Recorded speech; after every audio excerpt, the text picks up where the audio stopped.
Well, protests against the war in Gaza have been taking centre stage at college campuses across the US. Let's have a look now at some live pictures. This is the scene right now at the University of Southern California in Los Angeles, where police have begun arresting protesters on campus.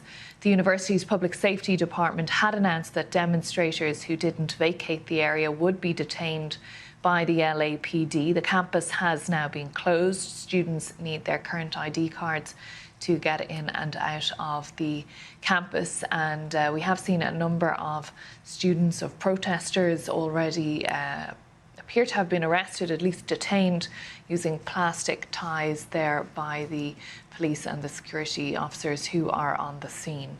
We'll keep those pictures there. We'll keep you up to date on what's going on. Our Los Angeles correspondent Emma Vardy has been reporting on those demonstrations.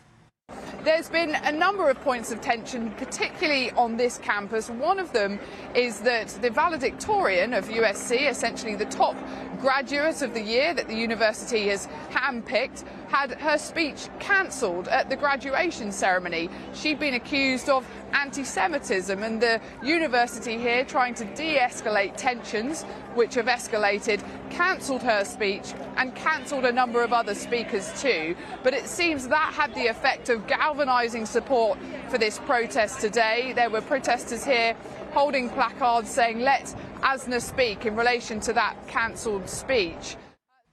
There was also a heavy police presence at the University of Texas in Austin. The university there said the protest was not authorised. And pro-Palestinian and anti-war protesters at Columbia University in New York sparked demonstrations at several other universities this past week, reviving a debate about free speech and the right to protest. There have also been reports of anti-Semitic remarks at some of the demonstrations, something Columbia's president has condemned as unacceptable and said would be met with appropriate action. Well, on Wednesday, the Speaker of the House, Mike Johnson, met Jewish students at Columbia.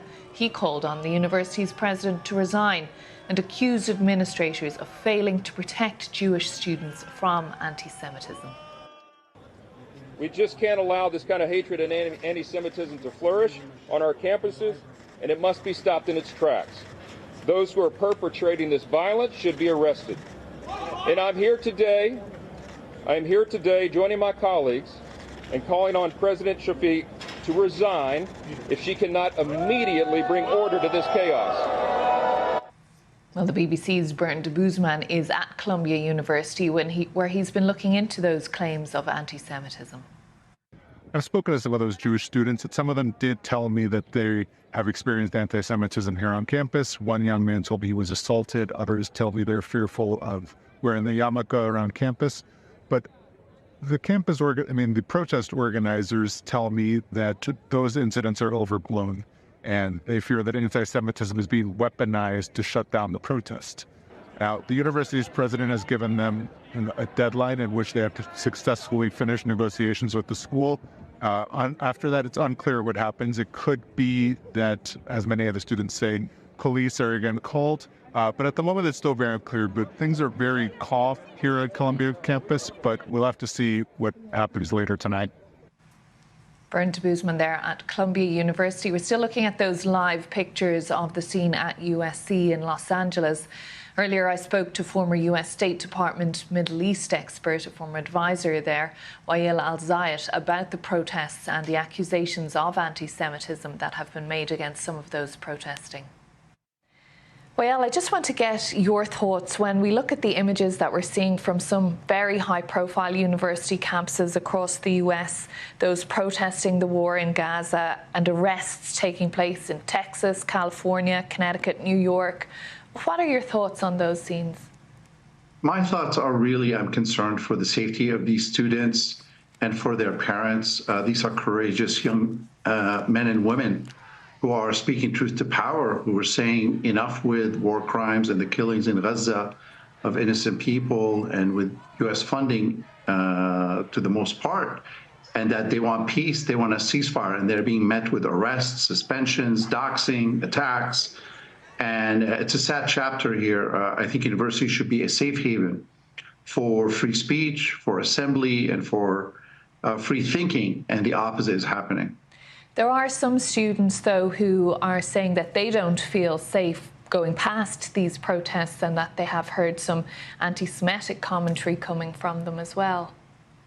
Well, that's absolutely reprehensible and to be condemned. And I think many of the student movements, including Colombia, have issued statements denouncing anti-Semitism, being very clear on where they stand on hatred toward any people, particularly the Jewish people. In fact, what's really frustrating is that these movements include many Jewish students. The Jewish students at Columbia, for example, have celebrated the Jewish holidays with other students on campus at these encampments. And there's an utter rejection of these accusations. I do think that there are some bad actors that have mixed with these protesters, but we should not be painting all of them with the same brush. Those who are coming there to instigate or to harm others should absolutely be kicked out. But those who are there to protest freely and exercise their First Amendment should be allowed and should be protected. What's your view of how the college authorities are handling this? I mean, you've mentioned Colombia. If we just look at that as a case, the Speaker of the House, Mike Johnson, was there today. He's calling for the president there, Nemat Shafik, to step down for failing to restore order. The pro-Palestinian protesters are also calling for her to step down for calling the police in.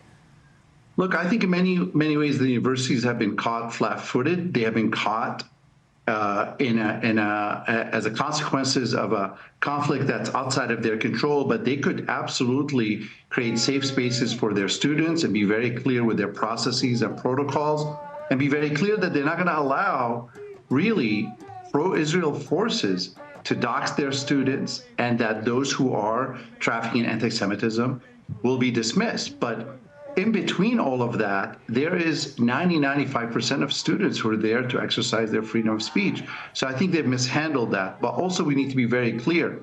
This is all the byproduct of a terribly failed foreign policy.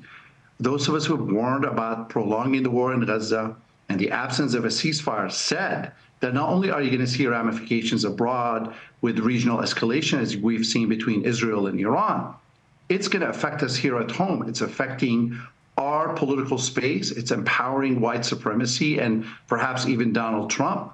And it's now fracturing our universities. The answer to all of this is a ceasefire in Gaza. There's a great tradition of on-campus protest in this country. Given what you've said there, do you think the Biden administration will be in some way influenced by what the students are doing? I hope that they are and not drawing the long lessons. I've seen the wrong lessons. I've seen some heads of pro-Israel organizations demand that the National Guards be called and that more police forces be sent. That is absolutely the wrong way to address this. Young people are telling us something. We need to listen to them. They are no longer okay with U.S. money going to foreign governments that are killing children. The right answer is to be in dialogue with them and to heed their calls. Young people have always been right. They've been proven right on climate. They were proven right on Vietnam. They're going to be proven right on Palestine. The occupation must end, and we need a ceasefire now.